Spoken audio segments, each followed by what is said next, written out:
अघोर की उत्पत्ति का विवरण। सूत जी बोले, उस पीत वर्ण कल्प के बीत जाने पर प्रघृत नाम का काले वर्ण वाला कल्प हुआ। उसमें देवताओं के 1000 वर्ष के समय में, जब समस्त ब्रह्मांड एक समुद्र से ही व्याप्त था और चारों ओर जल ही जल था, तब ब्रह्मा ने प्रजा रचने की इच्छा व्यक्त की। तब दुखी होकर ब्रह्मा ने पुत्र की कामना से चिंता करते हुए कृष्ण वर्ण वाले भगवान का ध्यान किया।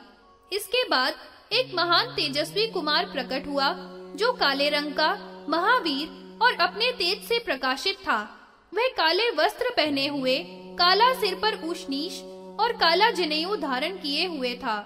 काली मालाएं तथा काला मुकुट और काले रंग का लेप अपने अंगों पर लगाए हुए था। तब उस घोर पराक्रम वाले महात्मा अघोर रूप कुमार को देव देवेश जानकर ब्रह्मा जी ने उसकी वंदना की।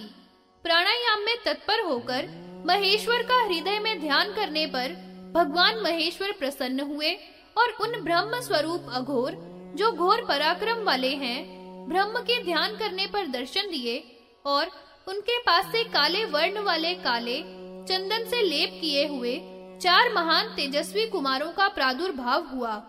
वे सभी कृष्ण वर्ण के काली शिखा से युक्त और काले वस्त्र धारण किए हुए थे। इसके बाद हजारों वर्ष तक योग में तत्पर हुए उपासना की। योग में तत्पर हुए वे सभी मन के द्वारा योगेश्वर शिव में प्रवेश करके ईश्वर के निर्मल निर्गुण स्थान को प्राप्त हुए। इस प्रकार योग के द्वारा वे तथा दूसरे मनीषी लोग महादेव का ध्यान करके अविनाशी रुद्र भगवान को प्राप्त करते हैं।